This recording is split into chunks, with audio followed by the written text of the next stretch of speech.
Hi, good morning. So it's another beautiful day here in Kamloops, and I'm getting ready to go out for just a local flight off to the east through Paul Lake and up to Shuswap Lake, and then back to Kamloops for a landing. And I decided to spend a little bit of time talking about the walk-around inspection on the RV6.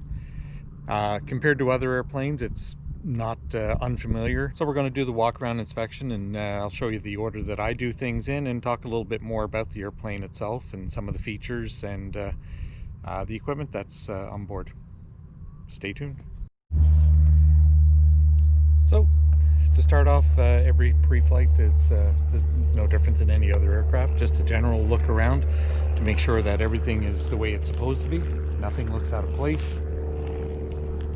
All the control surfaces are still intact and where they're supposed to be. And just a once over of the general condition. Make sure there's no huge dents, holes, and everything is the way it's supposed to be. Then I like to start by removing the Gus Locks.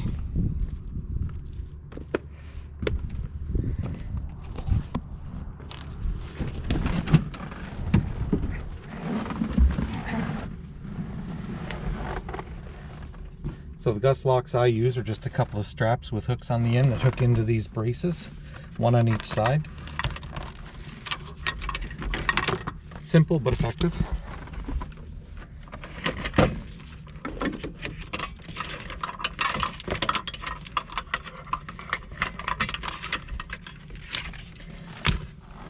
And then I go with just a quick scan to make sure everything is the way it's supposed to be. Again, nothing out of place. A quick look to make sure the fuel is where I think it should be. My last flight I filled up and flew for about an hour and a half, so I should have about 26 gallons, and the totalizer on the dynon is saying that I've got 27.1. Sorry for the glare. So that should be very close. The Vans gauge is hopelessly inaccurate. But again, this will all be confirmed with the dip test.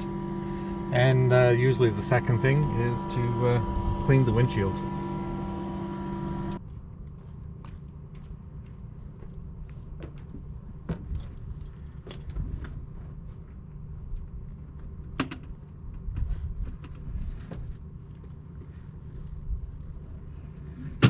And to care for my windshield,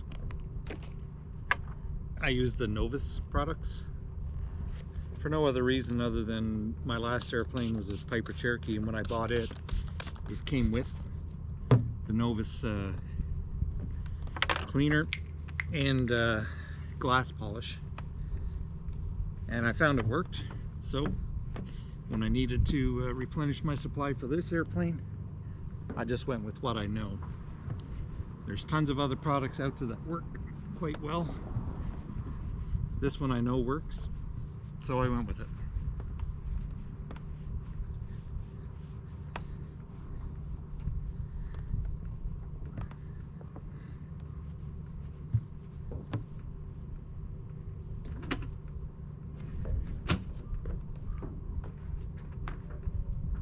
Alright, so next up is just the walk around itself.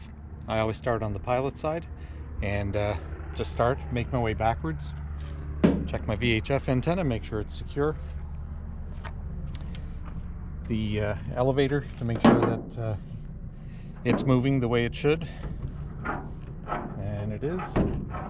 And then on the RVs, very important is these jam nuts. Apparently they're quite prone to coming loose, so just to make sure that those are still in place where they're supposed to be. For a rudder lock, I have this simple aluminum bar with 2 screws. Not my invention. This is hard to do with one hand.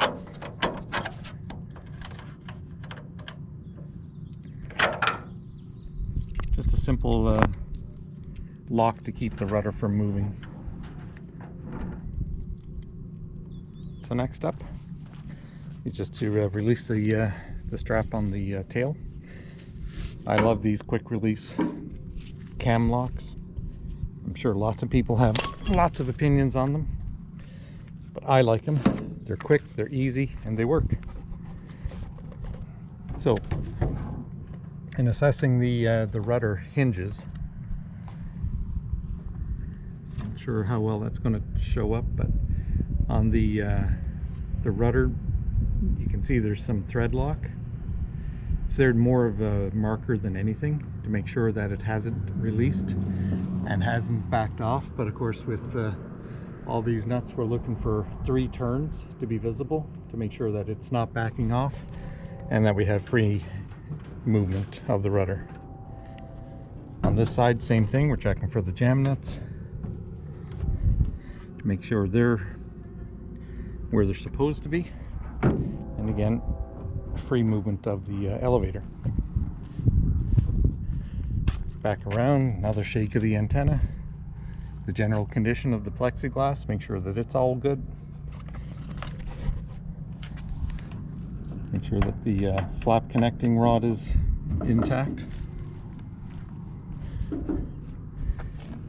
Next is the connecting rods for the ailerons, to make sure that those are moving free and correct, and the hinges.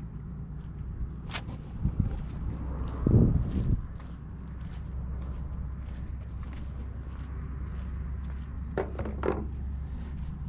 next I release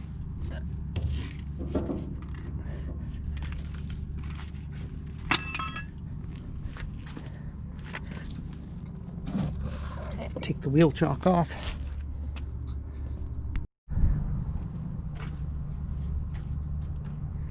So next up is the fuel. We want to make sure that we have fuel and that there's no water in it.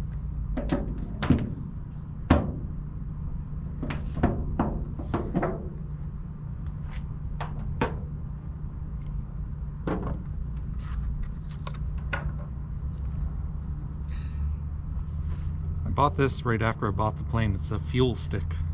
Got it at Aircraft Spruce for $35,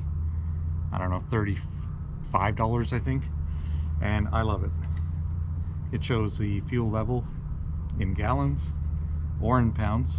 I use gallons. And you just simply dip it in. Up pops the float, telling me that I have just under 12 gallons on the right side.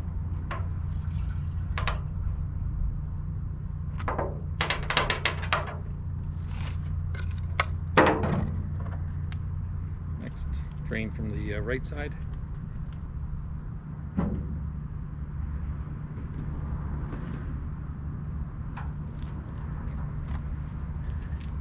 I'm just looking for water or debris, and there's none.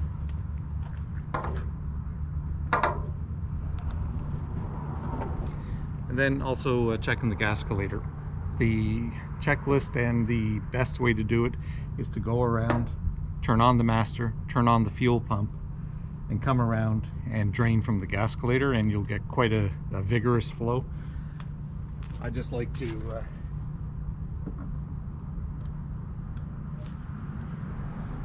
let it drain very slowly. It takes about 10-15 seconds, but it's a lot easier than turning on the power.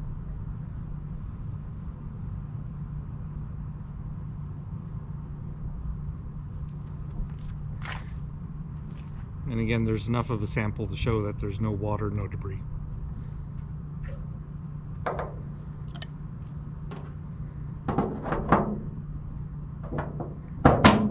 Okay, next up is the oil. I'm thinking I have to add a half a quart of oil here today. I'm typically going through about 1 quart every 8 hours, 6 hours of flying time.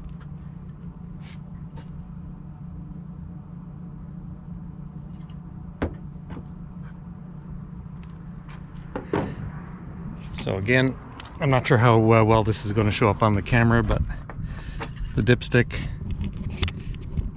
Has some homemade lines scribed in there. The bottom one shows 6 quarts, then 7, then 7.5. So I am low on oil, so I will throw half a quart in here. Before we get too far, check, make sure the tires are inflated. Remove the cowl covers.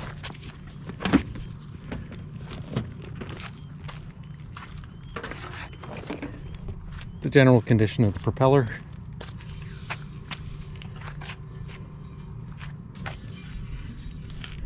Nothing untoward there.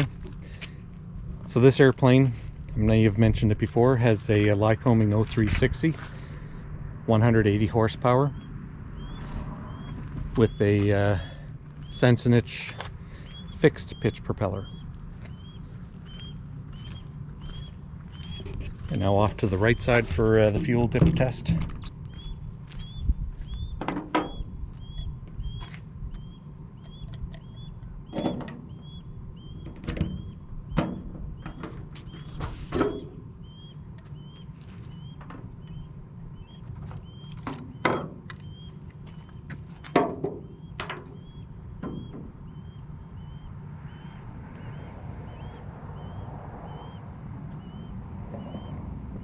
This is showing just under 14 gallons,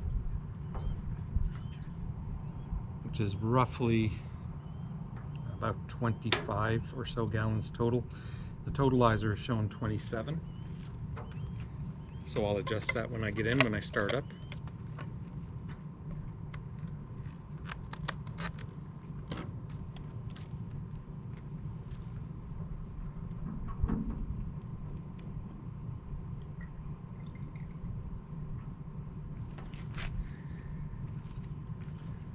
Again, no water, no debris. I've only ever found water in my fuel once. It was only a couple of drops at the bottom of the sampler. Threw away that sample, took another drain, and there was nothing in it the second time, but it was maybe a total of 2 or 3 drops.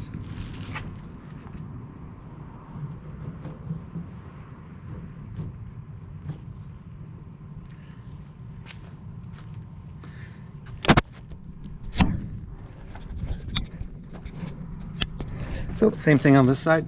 I just released the chock from the left hand. Got the cam lock tie down strap and the heated pitot cover.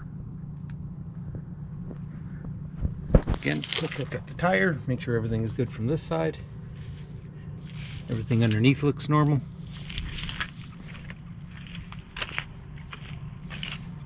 Everything is in place.